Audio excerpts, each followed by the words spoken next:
Hello दोस्तों। हम यहाँ पर आए हैं क्लास 10 के चैप्टर 10 साइंस के चैप्टर 10 जो कि फिजिक्स का फर्स्ट चैप्टर है उसके बारे में थोड़ा बहुत कुछ जानने के लिए। तो पहले शुरू करते हैं कि लाइट लाइट क्या है। लाइट हम हिंदी में बोलते हैं रोशनी। लाइट नहीं तो कुछ नहीं। क्यों? क्योंकि हम जो भी चीज देख पा रहे हैं वो लाइट के कारण। आप बोलेंगे नहीं हमारे आंख के कारण। नहीं, ऐसा नहीं है। आप एक एक्सपेरिमेंट कर सकते हैं। कोई पैसे नहीं लगने वाले। आप जहां पर हैं जैसे हैं, अगर रात है तो बहुत अच्छी बात है। नहीं तो दिन में भी अगर आप अपना कमरा पूरा बंद कर देते हैं, उसके बाद अपनी लाइट, जितनी भी तरीके की लाइट है वो सब लाइटें बंद कर देते हैं तो आपको कुछ नहीं दिखेगा। अगर बाहर से रोशनी नहीं आ रही है, सनरेज नहीं आ रहे हैं, तो आपको कुछ नहीं दिखेगा। आप बोलेंगे आपके पास तो आंख है, फिर क्यों नहीं दिख रहा है? तो बात यह है कि हमको जो भी चीजें दिखती है वो कैसे दिखती है।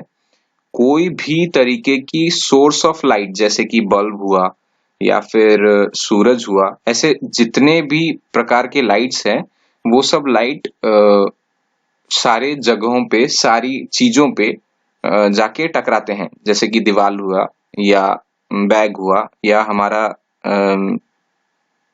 बेड हुआ, जो भी चीजें, जो भी आप अपना लैपटॉप बोल दें, अपना मोबाइल बोल दें, जिस भी चीज में आप देखें जहां से हमको कुछ नॉर्मल दिख रहा है। मैं स्क्रीन की बात नहीं कर रहा हूँ, मोबाइल स्क्रीन या लैपटॉप स्क्रीन की बात नहीं कर रहा हूँ, वो लोग तो लाइट एमिट करते हैं। मैं बोल रहा हूँ नॉर्मल लैपटॉप बंद है, मोबाइल बंद है, लेकिन हम लोग मोबाइल ढूंढना चाहें तो कैसे ढूंढेंगे? तो उसके ऊपर कोई भी लाइट रे गिरती है, अ, वो जब भी आके उसमें टकराती है, लाइट, कोई भी लाइट, जैसे बल्ब की लाइट हुई, सन रेज की लाइट हुई, वो लाइट जब वहां पर जाके टकराती है और वापस हमको रिफ्लेक्ट करती है, वही रिफ्लेक्शन ऑफ लाइट हमको दिखाती है कि मोबाइल वहां पर है। तो कोई भी चीज में ठीक से अगर हमारे पास रिफ्लेक्शन हो, मतलब उस बॉडी से हमारे आंख पे रिफ्लेक्शन पड़े, तो वो बॉडी ठीक से दिखती है। इसलिए लाइट बहुत जरूरी है हमको कोई भी चीज दिखाने के लिए। अब हम बात करते हैं एक्चुअली इस चैप्टर में क्या है। लाइट बहुत बड़ा चैप्टर है।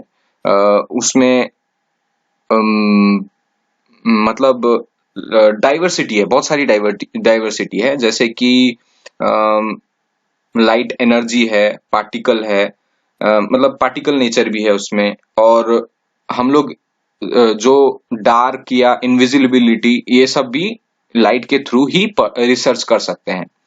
तो इतना नहीं जानते हुए हम लोग, मतलब इतना रिसर्च नहीं करते हुए हम लोग डायरेक्टली अपने चैप्टर पे ध्यान देते हैं।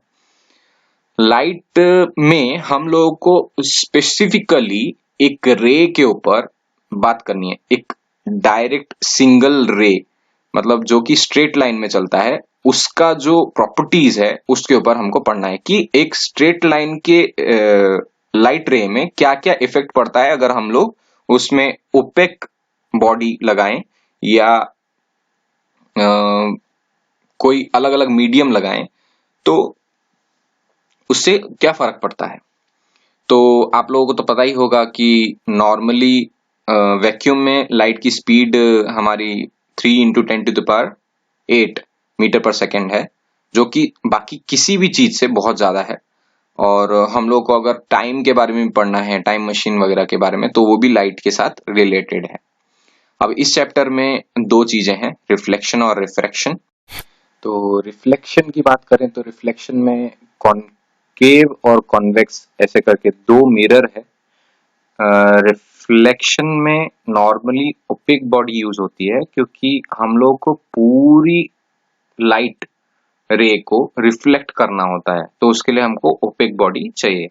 और हम लोग उसको नॉर्मली रिफ्लेक्ट करना चाहते हैं।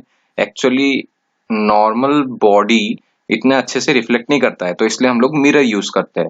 तो हम लोग जो यूज करते हैं प्लेन मिरर, उसमें परफेक्ट, जितना अच्छा रिफ्लेक्शन होगा उतना अच्छा, उतना क्लियर हमारी इमेज वहां पर दिखेगी।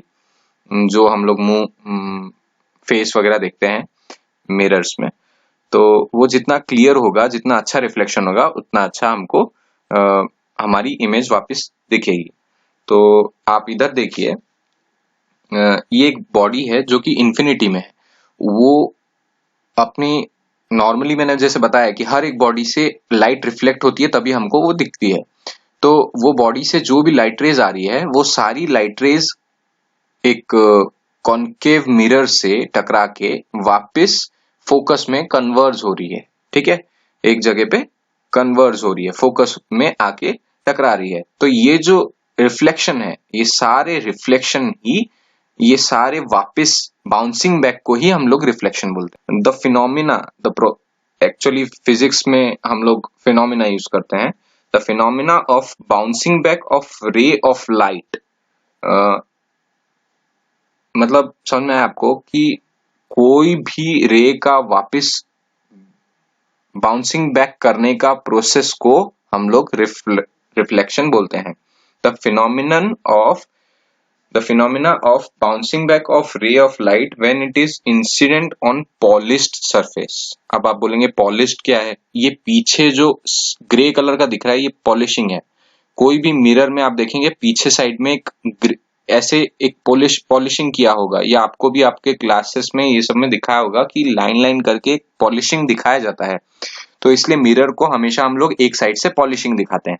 ठीक है, तो जो भी बाउंसिंग बैक एक पॉलिश सरफेस से जो भी बाउंसिंग बैक होता है उसे हम लोग रिफ्लेक्शन बोलते हैं। अब हम लोग थोड़ा रिफ्लेक्शन के अंदर घुसते हैं। तो रिफ्लेक्शन में हम लोग को कुछ कुछ लॉज याद रखने हैं, जैसे कि the angle of incidence is equal to the angle of reflection. तो इस फॉर्मूले को, इस लॉ को दिखाने के लिए मैं आपको एक डायग्राम में इसको एक्सप्लेन करता हूँ। देखिए ये सूरज है, सूरज से जब हमको रेज आते हैं, बहुत सारे रेज आते हैं जिसको हम बीम बोलते हैं, उसका एक रे लेते हैं हम। तो वो रे जब हमारे कोई भी मिरर में, आप सामने कहीं भी मिरर रखिए और उसके बाद देखिए हम लोग नॉर्मली बच्चे लोग खेलते हैं, लाइट दिखाते हैं, एक दीवार पे लाइट पड़ रही होती है, वो क्या है? वो एक्चुअली दीवार पे जो लाइट जाती है वो इसी मिरर से रिफ्लेक्ट होके सूरज की रे जाती है। अच्छा, अब अगर इसको आप जानना चाहते हैं ये लॉ क्या है, तो एक्चुअली वो जो मिरर है उससे एक 90 डिग्री पे एक लाइन अगर हम लोग कंस्ट्रक्ट करते हैं, जो कि एक्चुअली पॉसिबल नहीं है सामने दिखाना। अगर आप ऐसे ही देखना चाहते हैं तो उससे एक पेन सीधा, एक सीधा पेन या कोई लकड़ी रख दें और उसके बाद अगर वो सूरज की रे आए तो जिस साइड से आ रही है और जिस साइड जा रही है उन दोनों का एंगल बिल्कुल सेम रहेगा। अगर आप प्रोटेक्टर से चेक करें तो इन दोनों का एंगल सेम रहेगा, जो कि आपको नॉर्मली प्रैक्टिकल करवाया जाता है, या तो 10th में या फिर 11th में करवाते हैं, जो इन द फिजिक्स लैब। तो इसकी बात यह है कि जब वो रे आती है उसे हम इंसिडेंट रे बोलते हैं। इंसिडेंट रे मतलब वहां से आई और वापस जाने वाले को रिफ्लेक्टेड रे बोलते हैं, क्योंकि हम लोग रिफ्लेक्शन के बारे में पढ़ रहे हैं। तो जो भी रे आई और गई, इन दोनों के बीच में जो टोटल एंगल होता है वो 2i या 2r होता है। अब आप बोलेंगे कैसे? तो i is equal to r, हम लोग ने अभी जस्ट पढ़ा कि नॉर्मल के रिस्पेक्ट में जो रे आती है उन दोनों के बीच में जो एंगल है, एंगल i, और नॉर्मल और रिफ्लेक्टेड रे में जो एंगल है वो है एंगल r। ये angle i is equal to angle r है। इसी चीज को हम लोग बोलते हैं the angle of incidence is equal to the angle of reflection. चलिए नेक्स्ट लॉ पे चलते हैं। नेक्स्ट लॉ ये है कि incident ray, reflected ray, incident मतलब आने वाला रे, रिफ्लेक्टेड रे मतलब जो रिफ्लेक्ट होके वापस जा रहा है, और नॉर्मल, ये तीनों एक ही प्लेन में होना बहुत जरूरी है।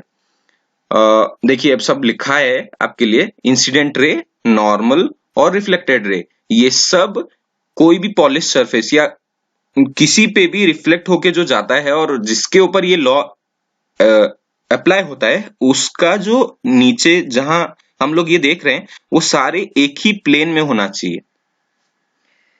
इसको आप फिर से पढ़ लीजिए तो आपको इजी होगा। The incident ray, the normal to the mirror at the point of incident and the reflected ray all lie in the same plane. अच्छा, आप बोलेंगे कि ये क्या बात हुई, ये किस लिए हम लोग नॉर्मली पढ़ रहे हैं। नॉर्मली बात ये है कि आपने ये प्लेन में देखा तो आपको समझ में आया कि हाँ भैया प्लेन में तो है, पर अगर ये चीज प्लेन में नहीं हो तो भी ये ऐसे ही लागू होती है। देखिए इसको थोड़ा मैं बड़ा करता हूं।